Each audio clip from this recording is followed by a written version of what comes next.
Perfect. But yes, so I am Trout-Baron. I'm from the University of Iowa, and this is a larger paper I wrote about Buster Keaton and Tom Cruise, comparing their stardom, their star personas, the authenticity of their stunts, the kind of obsession with death they may have, both within their films and also like in the greater context, and also just how we as the audience and as the critics receive them.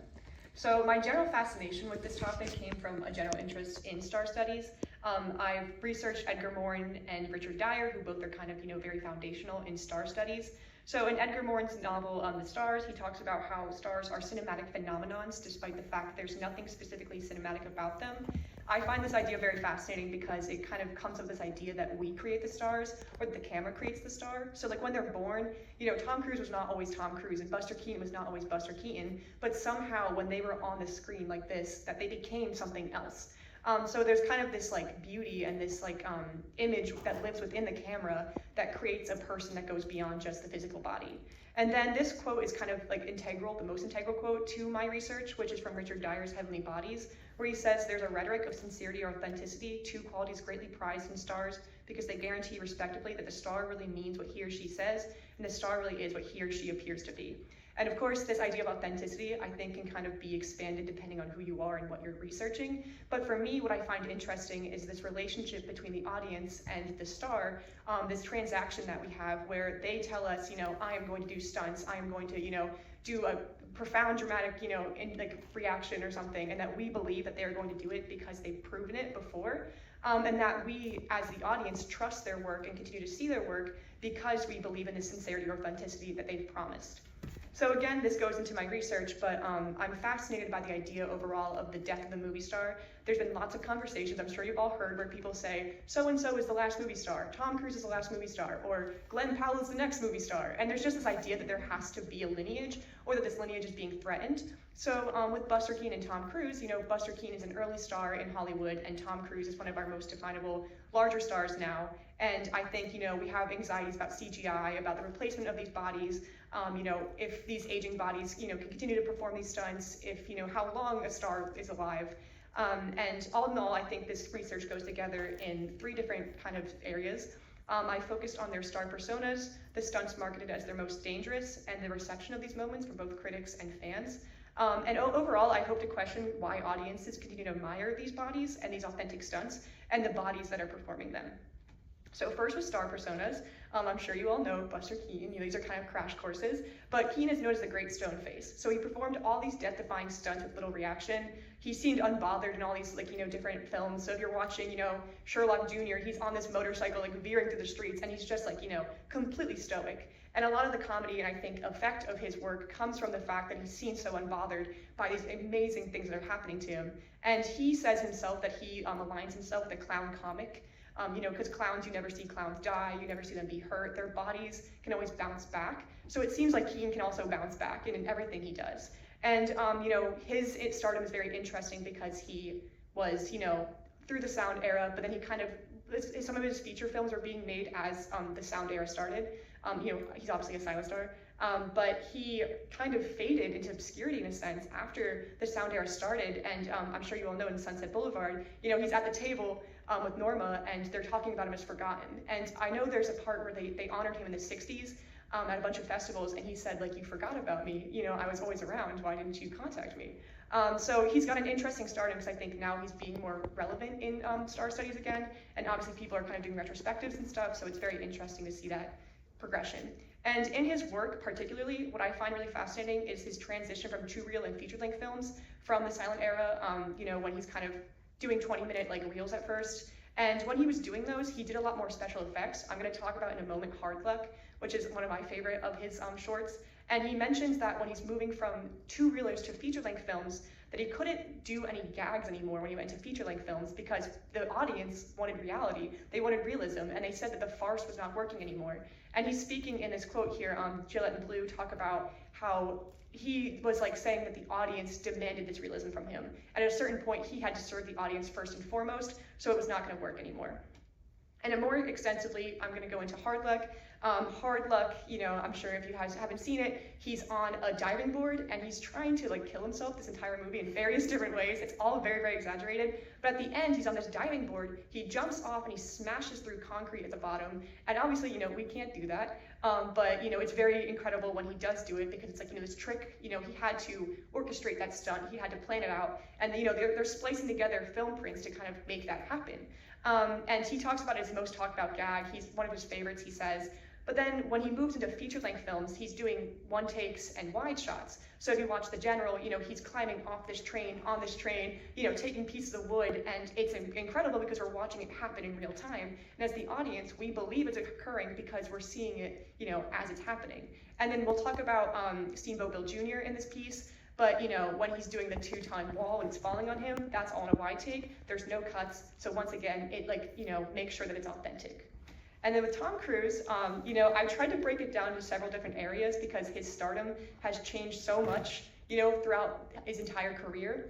So in the 1980s, I kind of said he's the next big thing. He's a rags to riches story. He's from New Jersey, New York. He goes into Hollywood in Risky Business, All the Right Moves, Top Gun, Color of Money, you name it. He's the young man who's unruly. He's kind of the rebel, and he's always trying to fight for something. And then in the 1990s, I've kind of defined him as an all-star because he's doing both action work and dramatic work. I think the year that's very definable for me is 1996 because he does both Jerry Maguire and Mission Impossible 1. So that's, showing this blockbuster kind of approach he has where he's both doing these high, action films, he's doing these high dramatic films, and they're both kind of, putting him at the top. And in the 2000s and 2010s, he becomes more the action star. We have all the Mission Impossible movies from 2 to 7. We have Edge of Tomorrow, Top Gun Maverick, Night and Day, The Mummy. We've got death-defying stunts, and he becomes the ambassador to the cinematic, experience. See you at the movies. We've all seen those videos where he's flying up, he's jumping off planes, and it kind of calls to the sense that there's a theatrical experience that he's promising. And there are 2 quotes here from Glenn Dunbar and Amy Nicholson, which I find really fascinating, because in one, Glenn Dunbar talks about how his body and the risk he poses to his body coincides with how he's aging. So part of us being amazed at what he does is because he's getting older and older, and we consider the star to be aging. We kind of consider these things to be impossible for someone at his age. He's 62 now, and he's jumping off of cliffs. So it's a part of that relationship and that fascination with death. And then second, with Amy Nicholson, what I really like is that she points out that he's always been fascinated with authenticity. In The Color of Money, there's only one shot that he does not perform, one of the pool shots. He made sure he was training those pool games. So from the beginning, ever since the 1986 when Color of Money came out, he has been performing these stunts. And then this is another quote that I think relates to Keaton's quote about realism, where he said, I have to perform realism because the audience is demanding it. Cruise says that he cannot wear a helmet when he is, doing his stunts because the audience knows what he looks like. Every single one of us knows what Tom Cruise looks like. If we saw a guy in a mask, we would be like, that's not Tom Cruise, you're selling us a farce. So here it's he's saying, you have to see my face performing, you have to see my body performing. It is integral that it is me in this scene, or else people are not going to believe it. And then the direct connections, these are 2 clips. This is Sherlock Jr. and Dead Reckoning. He recreates one of Keaton's stunts, and I found that very fascinating. It's kind of where this all began. And so this is kind of just the direct connections I've created between them, where, they're most commonly associated with their commitment to practical filmmaking. They're both very adamant about the fact that they are performing. They're both interacting with the death of the star, with both them fading, the pressures on the industry, and also their physical body being close to death in the scenes, and also the way the audience responds to them. So audiences are kind of demanding realism in the 1920s, 1930s. We're moving into feature films with silent films, and people are asking, make sure that this experience is worth it. And then Cruise, right now, is also doing that and saying, I am providing you something that's non-CGI, edited or whatever, and you are gonna come for that reason. And then, so the most dangerous stunt, this is what is marketed as the most dangerous stunt. As I mentioned earlier, this is Steamboat Bill Jr. This is a 2-ton wall falling on him, which is terrifying. But he marked the spot beneath him and made sure that he stood there. There's accounts that people were praying on set, that they were turned away, that no one wanted to see it because they were so terrified that something was going to go wrong. And something I find really curious, this film came out right before the change to sound in Hollywood film. And there's rumors that he heard about this before he filmed this stunt. There's a lot of fables about that. But what I really love is that there's a quote from Knopf here who wrote about Keaton, who says, like, kind of the question is, like, why would he risk it all? Why would he even perform this in the first place? And it's kind of about this execution and this mastery that when we're watching this and we're seeing this one take, that there's a spectacle. You know, we're enamored with the spectacle. We're enamored with the fact that there's a physical body at the center of this that is defying, you know, what we believe is possible, that is risking it all for the cinematic experience. And that, again, boosts the star persona.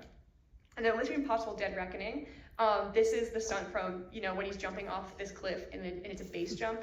It's marketed right here, if you can see, as the biggest stunt ever. It actually gets cut off, but it says the biggest stunt in cinematic history. You know, it's trying to be like really, really big about it. And this was coming out in theaters as featurettes as before the movie came out. It played at, like, you know, Avatar 2, it played at various different Blockbuster releases.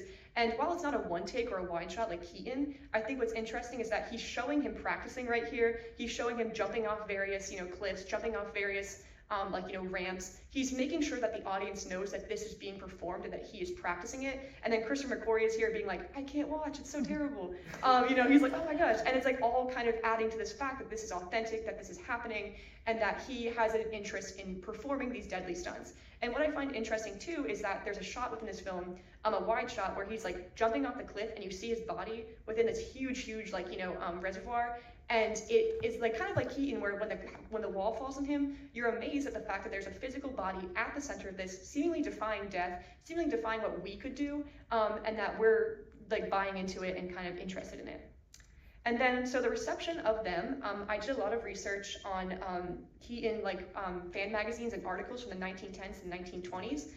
So I went through a lot of different newspapers and researched like what the language was being used. So what I found from those three excerpts right here, these are all the articles, is that there was a repetition of wording, tumble to fame, tumbling to success, indestructible kid, sizzling stunts. So there's always this idea of his body in motion. You know, he's being kept in motion while being written about. There's this idea that he's always kind of physically moving. There's an athleticism that's emphasized. And then one article mentions that, like, how does he keep from breaking his neck? This is puzzling everybody. And it says, like, oh, like, you know, he's just so athletic. So again, it's confirming this stardom. It's confirming what he wants us to believe about his athleticism, about his authenticity. And we as the audience, as critics or as fans, are, you know, approving that.